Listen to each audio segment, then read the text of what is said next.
തിരികെ വാർത്തകളിലേക്ക്. തൃശൂർ നഗരത്തിൽ ഇടഞ്ഞോടിയ ആന മണിക്കൂറുകളോളമാണ് പരിഭ്രാന്തി പരത്തിയത്. ജനവാസ മേഖലയിലെത്തിയ ആന വീടുകളും വാഹനങ്ങളും ആക്രമിച്ചു. കൊല്ലത്ത് നിന്നുള്ള ശിവലക്ഷ്മി അയ്യപ്പൻ എന്ന ആനയാണ് ഇടഞ്ഞത്. 2 മണിക്കൂറോളം നീണ്ട പരിശ്രമത്തിന് ശേഷമാണ് ആനയെ തളച്ച് കൊല്ലത്തേക്ക് കൊണ്ടുപോകാനായത്.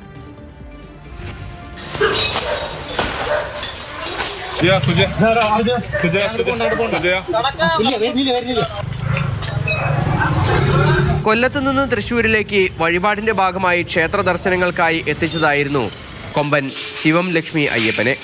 വടക്കുംനാഥ ക്ഷേത്രത്തിന്റെ തെക്കേ ഗോപുരനടയിൽ എത്തിച്ച് ഫോട്ടോ എടുക്കുന്നതിനിടയിലാണ് ആന ഇടഞ്ഞോടിയത്. ഇടഞ്ഞ ആന നേരെ എക്സിബിഷൻ ഗ്രൗണ്ട് കടന്ന് പാലസ് റോഡിലേക്ക് എത്തി. പോകുന്ന വഴിയിൽ ടൗൺ ഹാളിന് മുന്നിൽ ഉണ്ടായിരുന്ന കാറും ഓട്ടോറിക്ഷയും തകർത്തു. അവിടെ നിന്ന് നേരെ ചെമ്പൂക്കാവ് ഗാന്ധിനഗർ ഭാഗത്തേക്ക്. മേഖലയിലെ വീടുകളുടെ മതിലും ഷെഡുകളുടെ മേൽക്കൂരകളും ഉൾപ്പെടെ ആന തകർത്തു. റോഡരികിൽ നിർത്തിയിട്ട വാഹനങ്ങളെല്ലാം ആന ചവിട്ടിക്കൂട്ടി.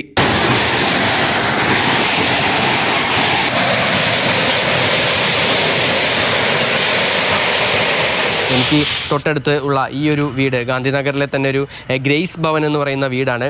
ഈ കാണുന്ന ഗേറ്റുകൾ ഉൾപ്പെടെയുള്ളവ തകർത്തു. ഇതിൻ്റെ അകത്താണോ മതിയുടെ ബാക്ക് അതിലൊരു വഴിയുണ്ട്, ചെറിയ വഴിയുണ്ട്, അതിലെ കയറിയതാണ്. അവിടെ ആ ഷീറ്റ് മുഴുവൻ മതിലൊക്കെ ചവിട്ടി പൊളിച്ചു.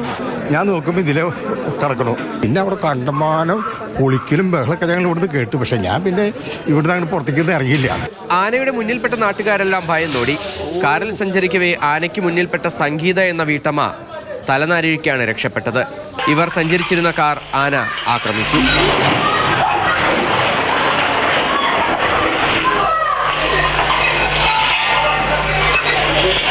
ഈ ഒരു ടേണിംഗ് പോയിന്റിലെത്തിയപ്പോൾ പിള്ളേർ കുറച്ച് പേര് സ്കൂട്ടറിൽ വന്നിട്ട് പറഞ്ഞു, ചേച്ചിക്ക് റിവേഴ്സ് എടുക്ക്, ആന വരണ്ടാന. അപ്പോൾ ഇവിടുന്ന് ഇങ്ങോട്ട് റിവേഴ്സ് എടുക്കുമ്പോൾ ഇവിടെ ഒരു കാർ റിവേഴ്സ് എടുത്ത് നിൽക്കായിരുന്നു. ആന അടുത്ത് എത്താറായപ്പോൾ ഞാൻ മോളോട് പറഞ്ഞു, നീ പൊക്കോ, ആന വരുന്നു പൊക്കോ. അപ്പോൾ അവൾക്ക് മനസ്സിലാവില്ല, പോന്ന് പറഞ്ഞു. അപ്പോഴേക്കും ആന അടുത്ത് തന്നെ പൊക്കി ഇതാക്കി ഈ വക അവസ്ഥയിലാക്കിയിട്ട് ഇട്ടു. ഏകദേശം 2.5 മണിക്കൂറോളം പരിഭ്രാന്തി സൃഷ്ടിച്ച ശേഷമാണ് ആനയെ തളയ്ക്കാനായത്. വടം കെട്ടിയും ചങ്ങല ഉപയോഗിച്ചും എലിഫന്റ് സ്ക്വാഡ് അംഗങ്ങൾ ഉൾപ്പെടെ എത്തിയാണ് ആനയെ ജനവാസ മേഖലയിലെ പറമ്പിൽ തന്നെ തളച്ചത്. പിന്നീട് ഏറെ നേരം കഴിഞ്ഞാണ് ആനയെ അവിടെ നിന്നും മാറ്റിയത്. ലോറി എത്തിച്ച് ആനയെ കയറ്റിക്കൊണ്ടു പോവുകയായിരുന്നു. ആന വലിയ നാശനഷ്ടമാണ് മേഖലയിൽ ഉണ്ടാക്കിയത്. മന്ത്രി OJ Janeesh, MLA Rajan Pallan, mayor Niji Justin ഉൾപ്പെടെയുള്ളവർ സ്ഥലത്തെത്തി.